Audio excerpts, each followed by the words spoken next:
295 split. The other southbound Baltimore-Washington Parkway as you come up on Route 50. This one's over the... Sur l'axe sud de la voie rapide Baltimore-Washington, la circulation se ralentit à l'approche d'une entrée sécurisée qui disparaît dans la forêt.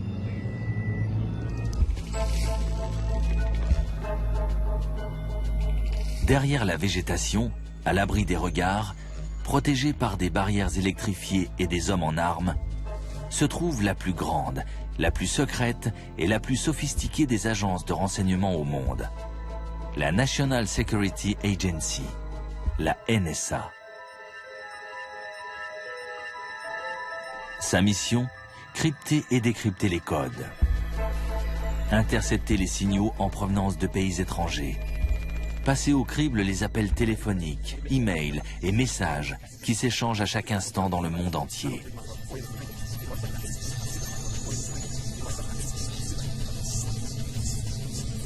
Quotidiennement, ce sont plus de 20 000 personnes qui se rendent sur le site de la NSA, transformée en véritable ville secrète. À la différence des agents de la CIA qui espionnent sous couverture, les mathématiciens, linguistes et informaticiens de la NSA travaillent uniquement par le biais de la technologie. Le journaliste James Bamford a fait de la NSA son sujet de prédilection depuis 25 ans. Dans les milieux autorisés, la NSA était surnommée l'agence qui n'existe pas, ou encore ne dites rien.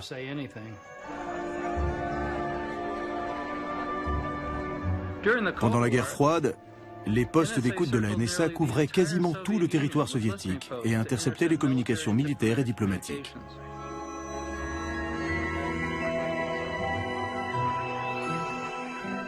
La NSA espionnait même les dirigeants soviétiques lorsqu'ils appelaient le Kremlin depuis leur limousine. Dans son QG de Fort Meade, dans le Maryland, la NSA utilisait des superordinateurs pour décrypter les communications codées. À la chute de l'URSS, un nouvel ennemi est sorti de l'ombre.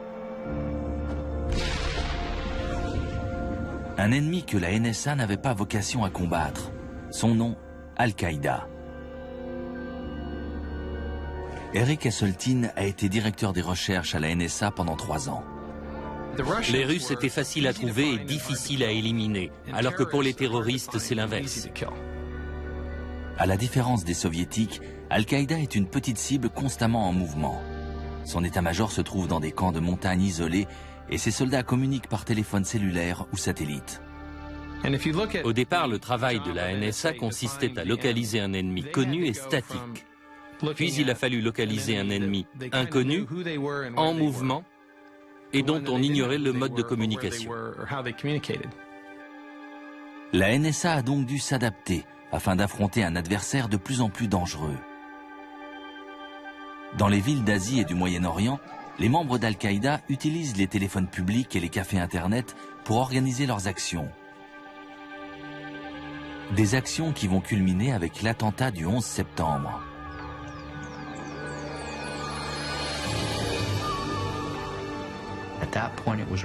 À ce moment-là, c'est devenu une véritable course contre la montre. Il a fallu restructurer nos services afin de développer les compétences nécessaires pour faire face à des individus ou à des petits groupes d'individus agissant dans le monde entier sans tenir compte des frontières. Mais toute la question était de savoir si on allait réussir à se réorganiser dans les temps. D'autres questions restent en suspens. La NSA écoutait-elle les communications d'Al-Qaïda avant le 11 septembre? Quel rôle a-t-elle joué? Les États-Unis sont-ils à l'abri d'une nouvelle attaque de ce type aujourd'hui?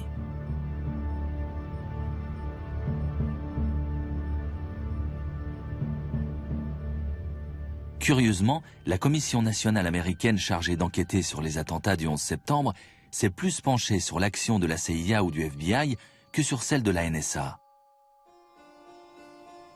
Mais en mettant bout à bout différents documents non confidentiels, le rôle de la NSA dans la guerre contre le terrorisme apparaît clairement.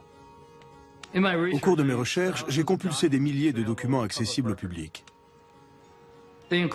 notamment des comptes rendus des renseignements, les minutes des procès de plusieurs terroristes et surtout une chronologie secrète du FBI concernant les agissements des terroristes du 11 septembre. Et ce qui ressort de tout ça, c'est que le chef d'Al-Qaïda était sur écoute bien avant les attentats.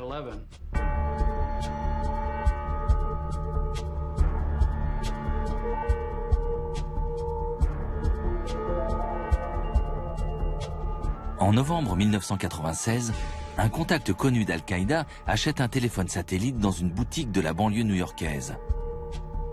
Ce téléphone est pour Oussama Ben Laden. Dès que ce dernier se met à téléphoner d'Afghanistan, les postes d'écoute de la NSA interceptent toutes ces conversations. Michael Scheuer, l'analyste de la CIA responsable de l'unité Alex Station chargée de traquer Ben Laden, est particulièrement intéressé par ces informations. Le téléphone satellite d'Oussama Ben Laden a été une véritable aubaine. Non seulement ça nous a permis de savoir où il se trouvait en Afghanistan, mais également où était établie l'organisation Al-Qaïda à partir des appels qu'il recevait de différentes parties du monde.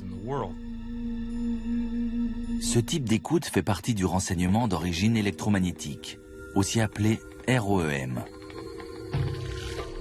Les téléphones satellites émettent un signal capté directement par un engin en orbite au-dessus de l'océan Indien. En passant en revue tous les appels reçus ou émis d'Afghanistan, la NSA identifie rapidement le numéro de téléphone de Ben Laden.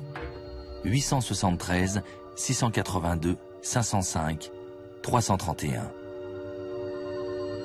Une fois en possession de cette information, l'agence écoute tous les appels qu'il passe grâce à une énorme parabole située dans l'espace et écoute tout ce qu'il reçoit grâce à une antenne parabolique au sol.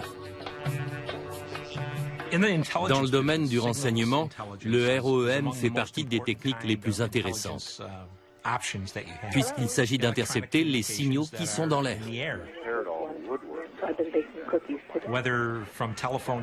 Et cela que ce soit des signaux de téléphone cellulaire, de satellite ou de téléphone satellite. La NSA intercepte toutes ces données grâce à différents moyens électroniques. Mais ça reste des signaux, tant qu'il n'y a pas quelqu'un au bout pour les analyser. Les analystes vont déterminer quels sont les numéros appelés par Ben Laden et à quelle fréquence. Ils s'aperçoivent alors que la majorité des appels qu'il passe depuis l'Afghanistan sont pour une résidence située au Yémen, à 3000 km de là.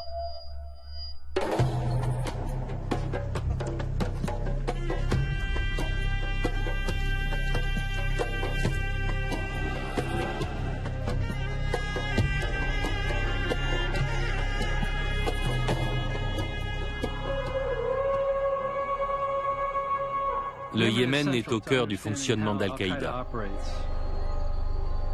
C'est là-bas qu'est né et qu'a grandi le père d'Oussama Ben Laden.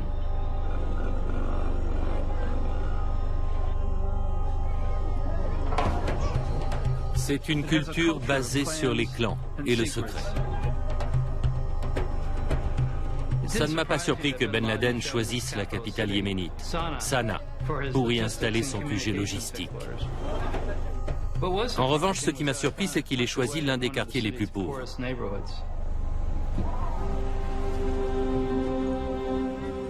Son QG était situé dans une petite maison banale. La CIA a découvert que c'était la résidence de l'un des bras droits de Ben Laden.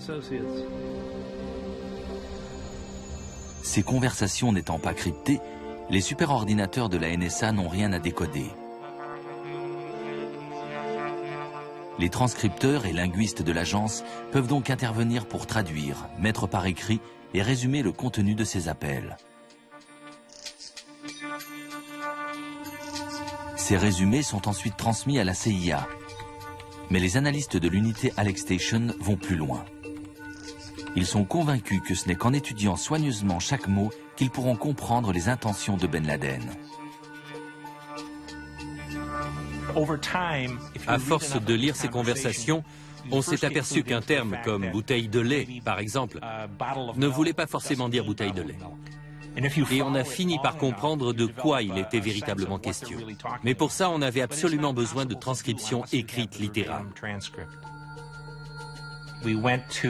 On est donc allé à la NSA à Fort Meade pour rencontrer la directrice adjointe responsable des transcriptions.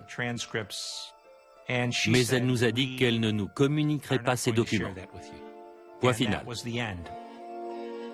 La politique de la NSA a toujours été de ne pas partager ces données brutes, même avec les autres agences de renseignement. Convaincu de l'importance de ces échanges téléphoniques, Michael Scheuer parvient à convaincre ses supérieurs de la CIA d'investir dans une station d'écoute au sol. Mais sans satellite, il lui manquera la moitié des conversations. On a intercepté et fait traduire la moitié de ces échanges qu'on a envoyés à la NSA en leur demandant l'autre moitié. Mais on n'a jamais pu l'obtenir.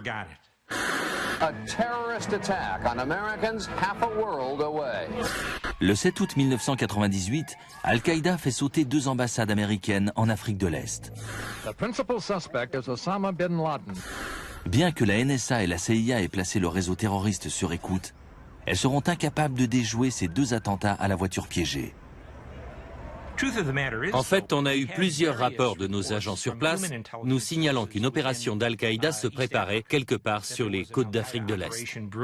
Mais on n'a jamais réussi à savoir où exactement.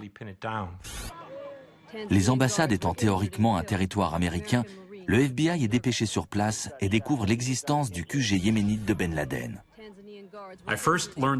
J'ai appris l'existence de ce centre de communication au Yémen en allant à Nairobi, après l'attentat contre l'ambassade américaine. Cette maison servait de relais aux membres du réseau sur place. Ils appelaient et les informations étaient ensuite transmises à Ben Laden, qui donnait ses instructions. Pour localiser le chef terroriste, les Américains n'ont que 3 solutions. Les satellites de reconnaissance, les espions sur le terrain ou les écoutes téléphoniques, le domaine de prédilection de la NSA. Des individus qui se cachent dans une grotte quelque part constituent des cibles minuscules, comparées à une division armée ou à un complexe de missiles. Donc les satellites de reconnaissance n'étaient pas d'une grande utilité. Les espions sur le terrain non plus, car les membres d'un réseau terroriste ont souvent des liens de parenté. Donc il est difficile d'obtenir des informations sur eux. C'est là que la NSA a compris le rôle qu'elle pouvait jouer dans la guerre contre le terrorisme.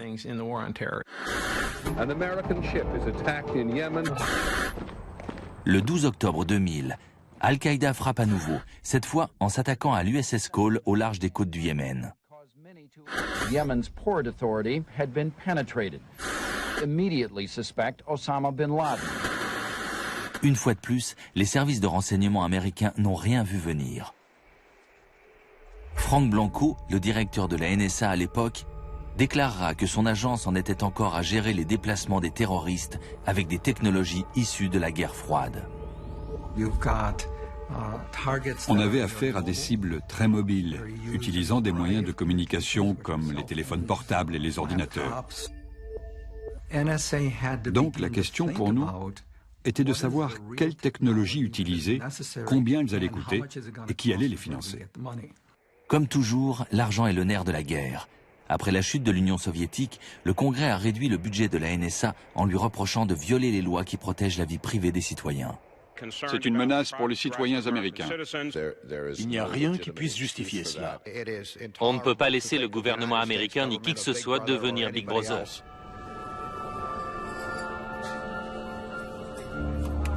Les activités d'espionnage sont interdites sur le sol américain, sauf autorisation d'une cour spéciale, en vertu du Foreign Intelligence Surveillance Act. J'ai interviewé le général Hayden, le responsable de la NSA. Et à ma grande surprise, il m'a appris qu'il y avait moins de 5 personnes sur écoute aux États-Unis à ce moment-là. Contrairement à l'image véhiculée par Hollywood dans des films comme Ennemi d'État. National Security Agency conducts worldwide surveillance, fax, phones, satellite communication. The only ones in the country, including the military, could possibly have anything like this. You hold that coordinate? All right, lab 39 degrees, 27 minutes. To us in intelligence community, movies like Ça nous amuse toujours beaucoup, nous qui travaillons dans le renseignement, de voir des films comme ça, parce qu'on y est présenté comme tout puissant. Alors qu'en fait, c'est loin d'être le cas. You may collect a lot of stuff, Certes, on collecte des informations, mais on ne sait pas toujours ce que c'est. Le principal défi de ce type d'activité, c'est de traiter ces masses d'informations, de parvenir à les relier entre elles et de comprendre leur signification. C'est ça le problème. Fin décembre 1999, la NSA entre en possession d'une information de première importance. Elle intercepte un appel en provenance de la résidence yéménite, ordonnant à 2 membres d'Al-Qaïda de se rendre à Kuala Lumpur, en Malaisie, pour assister à ce qui semble être une réunion au sommet entre terroristes.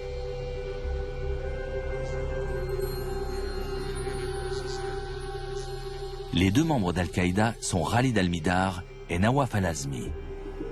C'est cet appel téléphonique qui mettra en branle les événements du 11 septembre. Après avoir intercepté cet appel, la NSA transmet les prénoms de ces hommes au FBI et à la CIA, mais pas leur nom de famille. Or, celui de Nawaf était dans les bases de données de la NSA depuis plus d'1 an en raison de ses appels au QG de Ben Laden au Yémen. Mais apparemment, la NSA n'a jamais fait le recoupement.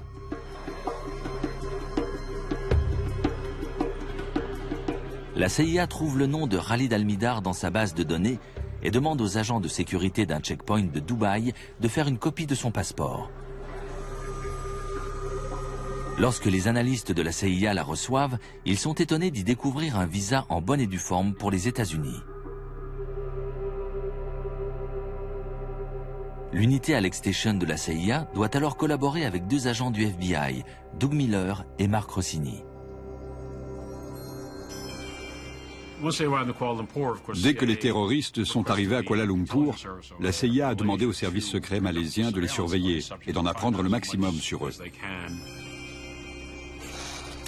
Ils ont été suivis et photographiés. À ce moment-là, on savait que l'un des 2 avait un visa pour les États-Unis. Redoutant qu'un terroriste d'Al-Qaïda n'entre aux États-Unis, les 2 agents du FBI s'apprêtent à prévenir leur agence. Mais un responsable de la CIA s'y oppose. Comme j'étais l'agent avec le plus d'ancienneté, je suis allé voir la personne qui chapeautait les écoutes du QG yéménite et je lui ai dit « Mais qu'est-ce que vous faites ?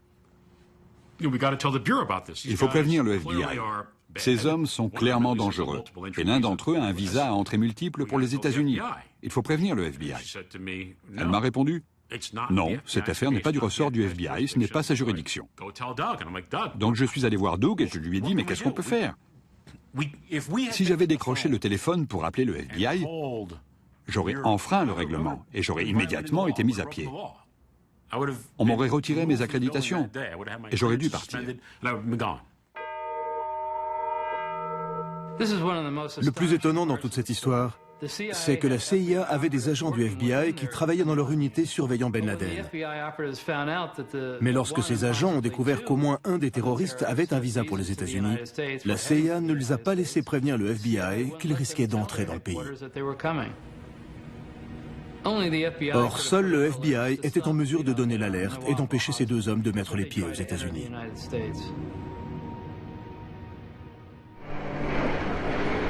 15 janvier 2000, aéroport international de Los Angeles. Le vol United Airlines numéro 2 arrive de Bangkok, où la CIA a perdu la trace des 2 terroristes. Ces derniers viennent d'arriver à Los Angeles et passent les contrôles de l'immigration sans éveiller les soupçons. 15 jours plus tard, ils s'installent incognito dans la banlieue de San Diego. Le FBI a établi cette chronologie après les attentats du 11 septembre. La chronologie retrace les faits et gestes des pirates de l'air lorsqu'ils étaient aux États-Unis, au vu et au su de tous. Les 2 hommes ont un permis de conduire à leur nom et ils ont ouvert un compte dans une banque locale pour recevoir les virements d'un financier connu d'Al-Qaïda. Leur numéro de téléphone est même dans les pages blanches de l'annuaire de San Diego. Al-Azmi Nawaf, 858 279 59 19. La CIA n'avait pas le droit d'agir aux États-Unis et le FBI ne savait pas qu'ils étaient là. Donc, pour ne pas perdre leurs traces, il fallait que la NSA continue à suivre leurs conversations quand ils appelaient au Yémen. Mais 9 jours après l'arrivée des 2 hommes en Californie, la NSA connaît une grave défaillance.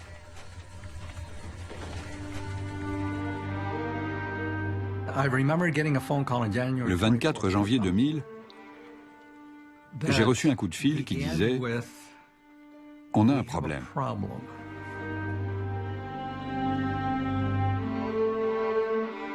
Les équipements de la NSA avaient cessé de fonctionner. L'agence de renseignement la plus moderne du monde, capable d'écouter simultanément des millions de conversations, est subitement devenue sourde. La NSA était totalement déconnectée. Il a fallu entre 3 et 5 jours pour que les choses reviennent à la normale.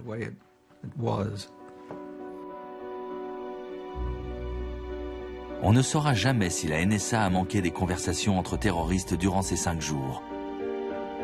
Mais ce qui est certain, c'est que les 2 hommes en ont profité pour s'installer dans leur nouvel environnement. Comme on le voit dans la chronologie du FBI, le 5 février 2000, Almidar a signé un bail pour un appartement au 6401 Muntada Road à San Diego. Le 25 février, il achète une Toyota Corolla, toujours à San Diego. Le 28 février, la Progressive Insurance Company vérifie la police d'assurance d'Almidar, dont le numéro est le 604 75 921-0.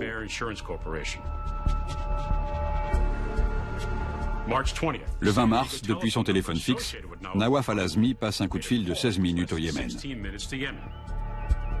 Il s'agit de l'un des nombreux appels passés depuis San Diego au QG communication de Ben Laden que la NSA a placé sur écoute depuis plus de 3 ans. Mais la NSA ne transmettra pas cette information aux autres agences de renseignement. Eleanor Hill a été chargée par le Congrès d'enquêter sur le rôle de la NSA lors des attentats du 11 septembre.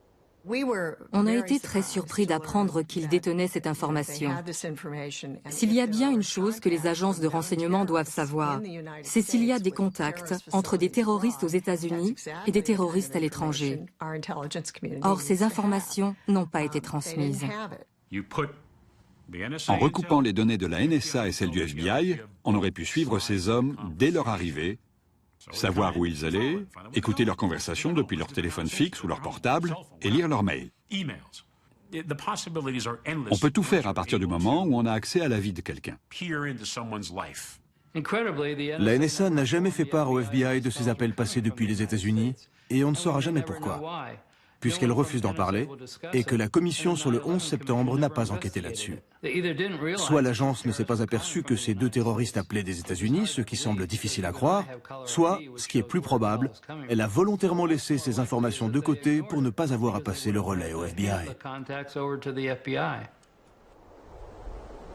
Le silence de la NSA s'explique peut-être aussi par la mise en garde du Congrès contre toute atteinte à la vie privée des Américains.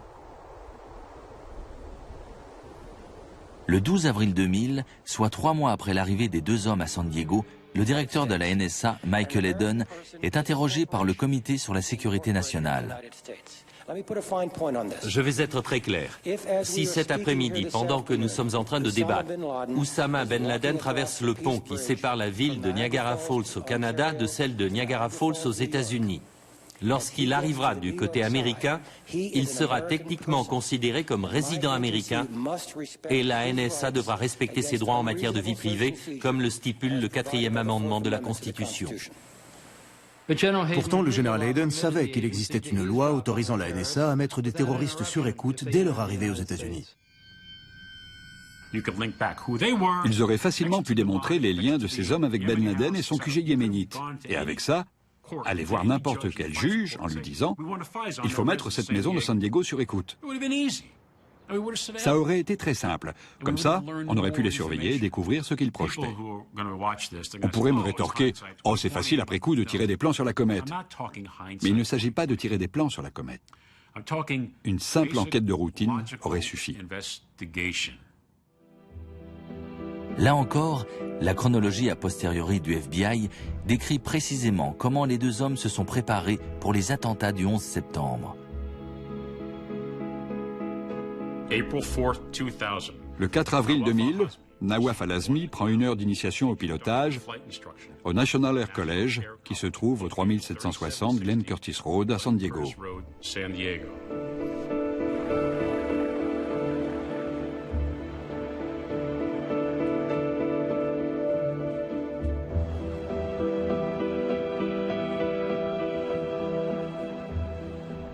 Le 4 mai, Khalid Al-Mihdhar paie par carte bancaire 2 kits de pilotage Jebsen.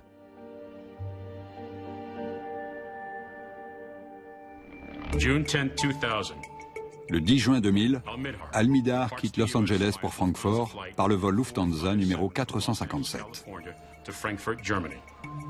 Khalid Al-Mihdhar rentre chez lui pour voir son fils qui vient de naître. Il va passer les 13 mois suivants avec sa femme et son bébé dans la résidence yéménite surveillée par la NSA. Il fait alors une nouvelle demande pour un visa américain, qu'il obtient sans problème.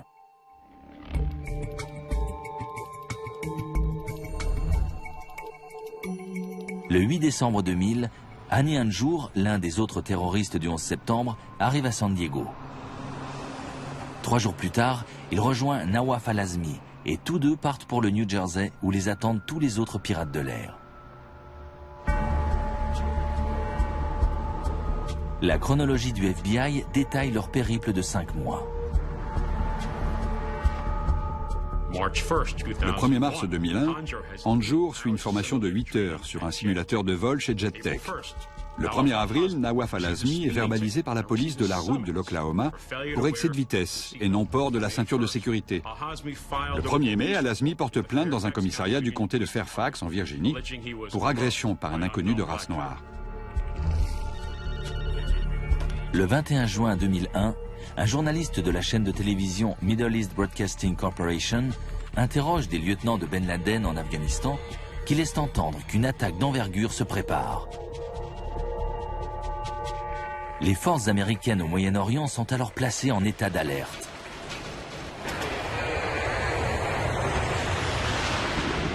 Après la diffusion de l'interview, la NSA enregistre un déferlement de communications alarmantes. Beaucoup de gens s'attendaient à une attaque d'Al-Qaïda contre des intérêts américains à l'étranger.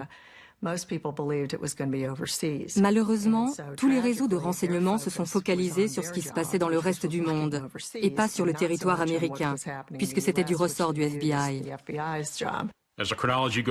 La chronologie se poursuit. Le 4 juillet 2001, Al-Mihdhar entre aux États-Unis sur le vol numéro 53 en provenance d'Arabie Saoudite. Il atterrit à New York, à l'aéroport JFK, et possède un visa d'affaires et son adresse de résidence est l'hôtel Marriott de New York. Celui qui se trouve dans le World Trade Center.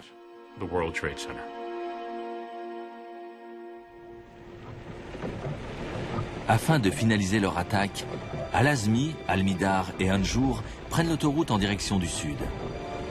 Ils évitent les grandes agglomérations et les chaînes d'hôtels possédant des systèmes de réservation informatisés pour se diriger vers la petite ville de Laurel dans le Maryland.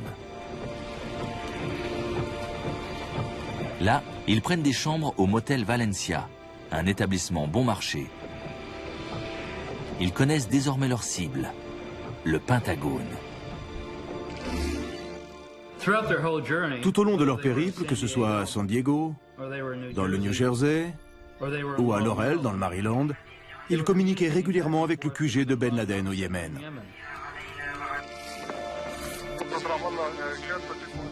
La NSA écoutait ces informations, les enregistrait et les faisait transcrire. Mais elle n'a jamais prévenu les autres agences que des terroristes étaient aux États-Unis et qu'ils se déplaçaient dans le pays en direction de Washington.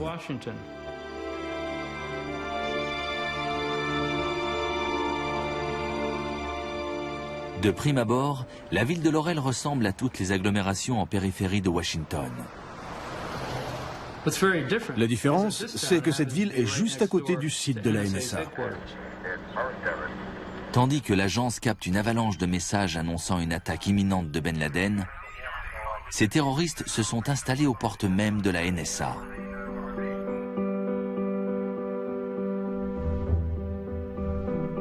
Le 18 août, Hani Hanjour loue la boîte aux lettres numéro 433. La veille de l'attentat, Nawaf Al-Azmi achète pour 36,65 $ de marchandises chez Walmart et Khalid Al-Mihdhar fait des achats au Food Factory. Le 6 septembre 2001, Nawaf Al-Azmi, Khalid Al-Mihdhar et Annie Anjour se rendent à la salle de sport Gold Gym à Greenbelt. Les pirates de l'air se sont parfaitement fondus dans la population. Pour le détournement, ils ont acheté leurs armes improvisées dans un magasin qui se trouvait à 2 pas de la NSA. Et ils n'ont éveillé l'attention de personne.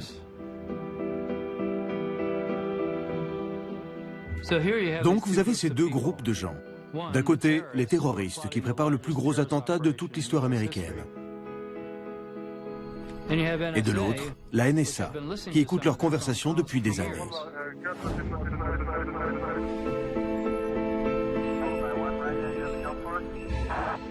Et ces deux groupes se retrouvent côte à côte, chacun ignorant la présence de l'autre.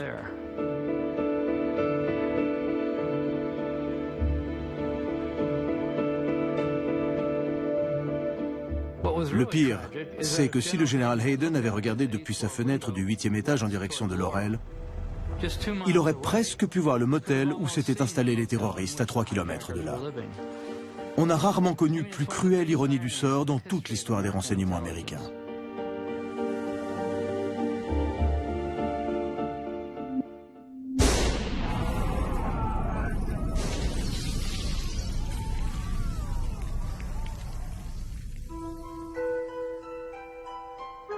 Le jour de l'attentat, la plupart des employés de la NSA reçoivent l'ordre d'évacuer le QG de Fort Meade. De peur que le site ne soit pris pour cible, les quelques personnes encore dans les locaux quittent leurs bureaux dans les étages pour se réfugier au rez-de-chaussée. D'autres clouent des rideaux noirs à leurs fenêtres. Aucun des employés de l'agence ne semble au courant de ce que la NSA et la CIA ont découvert. Si on avait pris la mesure de ce qui se préparait, si on avait fait des recoupements et transmis ces informations à temps aux services concernés, les choses se seraient terminées autrement. Je n'arrive pas à m'expliquer pourquoi je n'ai pas enfreint le règlement et que je n'ai pas décroché mon téléphone pour prévenir que des terroristes ou des hommes dangereux étaient aux États-Unis. Je ne sais pas si j'arriverai à être au clair un jour avec ça. Je ne sais vraiment pas.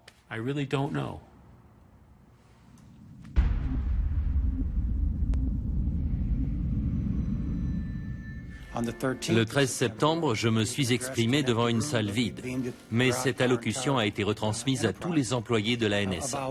J'y évoquais le difficile équilibre à trouver dans une démocratie entre sécurité et liberté. J'ai dit qu'il y aurait des pressions pour faire pencher la balance du côté sécuritaire et que notre travail à la NSA était de préserver la liberté des citoyens américains en leur garantissant à nouveau la sécurité. Ces pressions ne tardent pas à se faire sentir. Le vice-président Dick Cheney demande au général Hayden ce que la NSA peut faire de plus.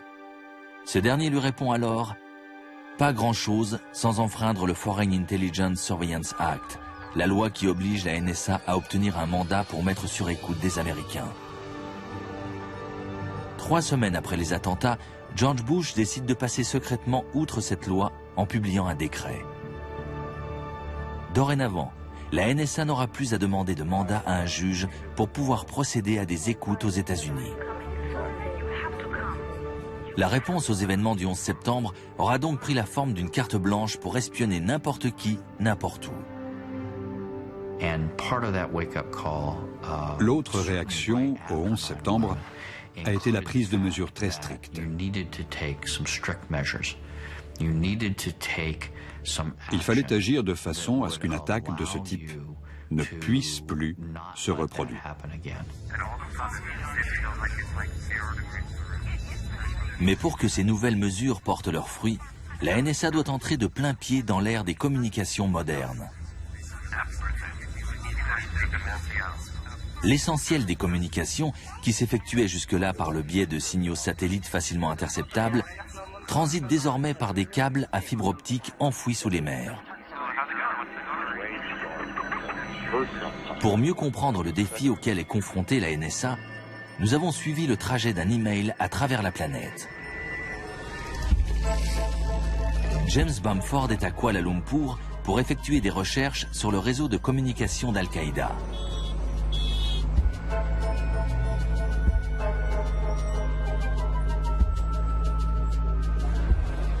Dans un café possédant une connexion Wi-Fi, il tape un email à l'intention de notre producteur à Boston.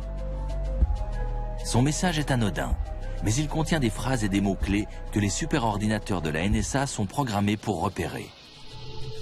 Comme par exemple, faire sauter la Maison Blanche, détruire le Capitole ou guerre biologique. Lorsqu'il appuie sur la touche Envoi, son email rejoint instantanément les dizaines de messages qui transitent par le réseau Internet sans fil. Ces messages sont ensuite acheminés vers un grand centre de télécommunications de Kuala Lumpur. Là, les données analogiques sont converties en signaux numériques qui sont envoyés sous forme d'impulsions lumineuses dans un câble à fibre optique s'enfonçant dans la mer de Chine méridionale au large des côtes de Malaisie. En chemin, l'email de James Bamford se mélange à des milliers d'appels téléphoniques, d'emails et de fax en provenance de centaines de villes asiatiques.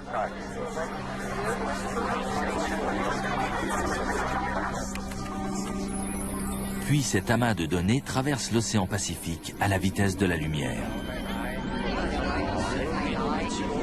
5 centièmes de seconde après que le message a été envoyé, il arrive à 2 mètres sous cette plage de Californie, près de la ville de Morro Bay.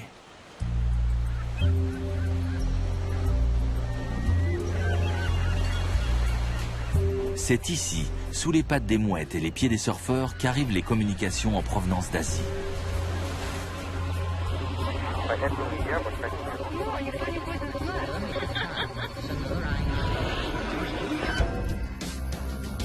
À quelques kilomètres dans les terres, les messages transitent par un petit bâtiment anodin près de San Luis Obispo.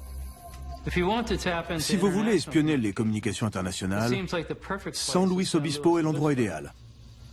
C'est ici qu'arrivent 80% des communications en provenance d'Asie. Mais ce n'est pas là que la NSA commence son travail d'écoute. Les données continuent à transiter à travers des câbles jusqu'à un bâtiment de San Francisco.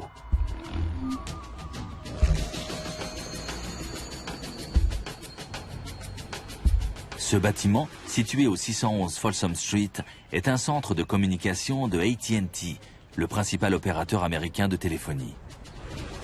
Toutes les communications internationales arrivent au 7e étage où s'effectue une opération cruciale. C'est également par le 7e étage que transitent les communications nationales. Une cacophonie de millions d'échanges fait de larmes et de cris de joie, d'espoir et de rêves, d'emails, de fax, de relevés bancaires, de réservations d'hôtels, de poèmes d'amour et d'avis de décès, émanant de personnes se trouvant aux États-Unis. Leur seul point commun, leur caractère privé.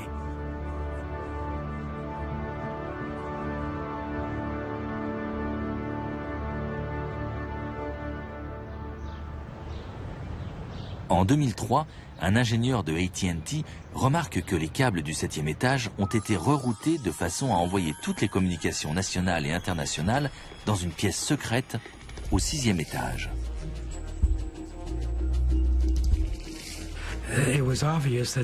C'était clairement une installation de la NSA.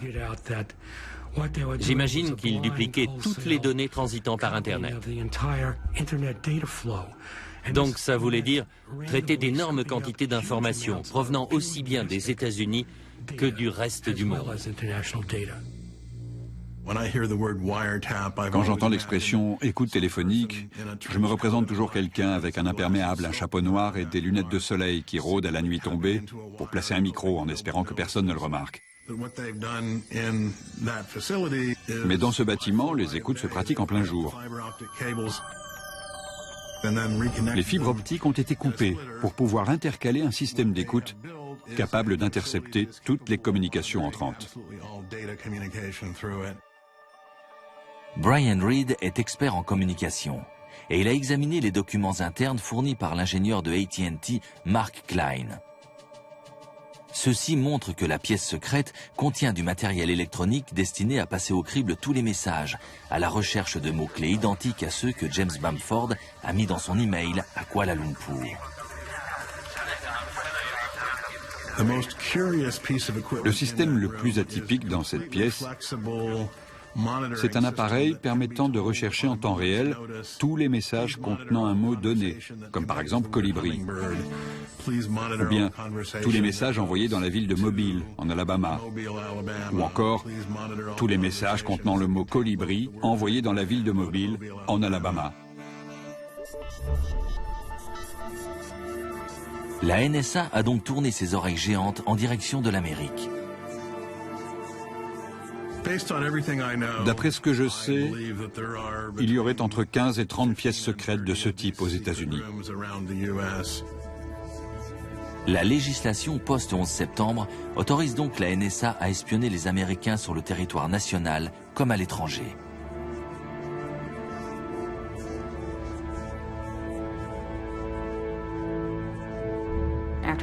Après les attentats, on a été équipé d'un nouveau système qui interceptait les communications des téléphones satellites en Irak, en Afghanistan et dans les zones alentours. Appels et données en provenance du Moyen-Orient et d'Afrique du Nord sont interceptés et relayés vers un poste d'écoute situé en périphérie de la ville d'Augusta, dans l'État de Géorgie. Adrienne Kinney était chargée d'écouter certaines de ces conversations. Détachée par l'armée auprès de la NSA, elle a repris du service après le 11 septembre. Notre ordinateur nous affichait des listes d'appels, et c'était comme sur iTunes. Il suffisait de cliquer sur une ligne pour connaître le numéro de l'appelant et de l'appeler, pour écouter la conversation et connaître son heure de début et sa durée. Nos instructions étaient d'écouter toutes les conversations interceptées, même celles d'Américains ou de personnes venant de pays alliés. Certaines de ces conversations sont personnelles, parfois même intimes. On n'avait pas de consigne nous disant de détruire ce genre de conversation, mais c'était ce qu'on faisait quand j'étais en activité là-bas entre 1994 et 1998. On ne gardait rien sur des Américains. Ça me posait problème de savoir qu'il y avait des gens comme moi qui écoutaient ces conversations.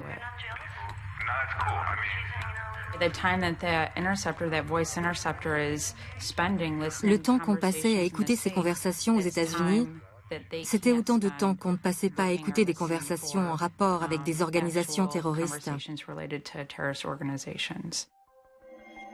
En interceptant les données en provenance des fibres optiques et des satellites, la NSA se retrouve à devoir gérer un flot d'informations sans précédent. Selon une étude du Congrès datant de 2008, certaines sources de renseignements croissent au rythme de 4 pétabits par mois, soit 4 millions de milliards de bits,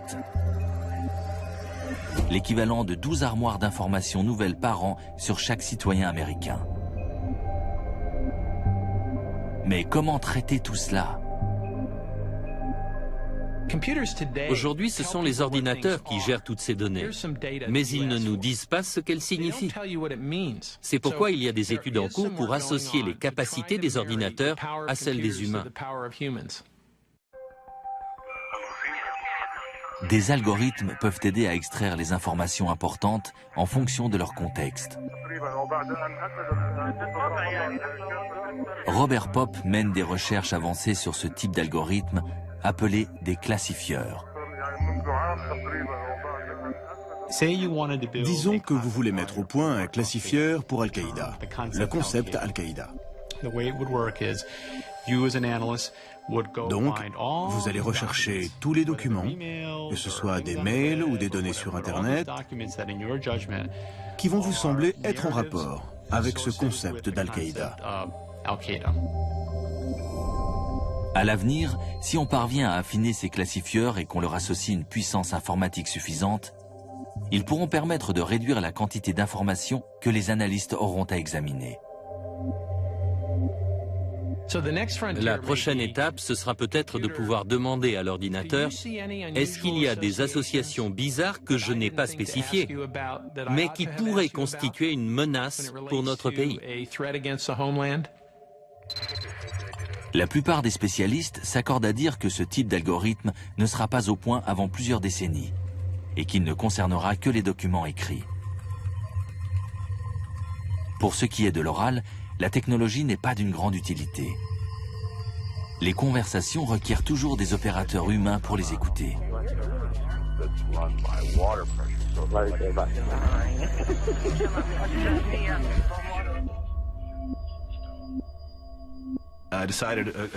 Quelques semaines après le 11 septembre, j'ai décidé de prendre des cours d'arabe. De cette façon, j'espérais pouvoir traquer Oussama. David Murphy-Falk est l'un des milliers de linguistes formés par la NSA aux opérations de transcription. La NSA dépense des milliards de dollars pour obtenir des informations, les traiter et les acheminer secrètement jusqu'à un traducteur qui va pouvoir les comprendre et en faire une transcription. Or, je me suis aperçu que beaucoup de traducteurs n'avaient pas le niveau requis pour pouvoir faire ça. Ils se contentaient de manier du matériel très sophistiqué sans avoir les capacités linguistiques pour travailler correctement.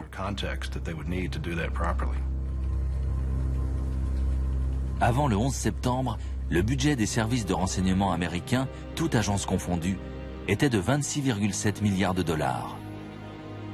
En 2008, il a quasiment doublé. Le montant perçu par la NSA est tenu secret, mais il représenterait plus du tiers du budget global. Plus que le ministère des Finances, de l'Intérieur ou du Travail. Quant aux effectifs de la NSA, ils ont dépassé les 35 000 personnes. Maintenant qu'on a investi des sommes colossales dans la refonte des services de renseignement, est-ce qu'on peut vraiment dire qu'on est plus en sécurité aux États-Unis? Globalement, je dirais que oui. Il n'y a pas eu d'autres attaques. Et désormais, il y a une meilleure coordination et un meilleur partage des informations entre agences. Mais est-ce qu'on peut pour autant relâcher notre vigilance et baisser la garde? Non. Sans quoi on risque un retour de bâton. Il est très difficile de tracer une limite claire entre le renseignement international et le renseignement national. Ça ne veut pas dire que les agences chargées des renseignements internationaux doivent espionner à tous les coins de rue aux États-Unis. Mais il est indispensable qu'il y ait une excellente coordination entre la CIA et la NSA d'un côté et le FBI de l'autre. Sans quoi il y a des choses qui vont passer entre les mailles du filet, comme ça a été le cas lors du 11 septembre.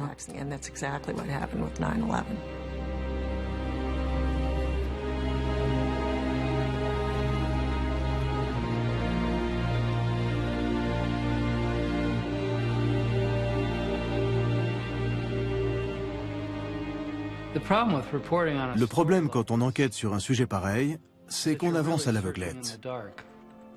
De l'extérieur, on ne peut jamais vraiment savoir ce qui se passe à l'intérieur. En l'absence d'enquête officielle, certaines questions resteront sans réponse, comme par exemple, pourquoi la NSA n'a-t-elle pas réagi pour empêcher les attentats du 11 septembre? Pourquoi n'a-t-elle pas transmis ces informations à la CIA et au FBI qui auraient pu peut-être empêcher les attentats? Pour ce qui est de savoir si nous sommes plus en sécurité aujourd'hui, on aurait déjà dû être en sécurité, puisque la NSA possédait toutes les informations pour arrêter les pirates de l'air, et qu'il existait déjà une législation lui permettant de les traquer. Donc aujourd'hui, avec les nouvelles lois, avec tous les investissements réalisés et toutes les informations qu'elle possède, est-ce que la NSA va pouvoir mieux travailler, ou au contraire, est-ce qu'elle va être débordée par ce flot de données? Quelle est la bonne quantité d'informations? Est-ce que trop d'informations ne vont pas rendre le monde encore plus dangereux?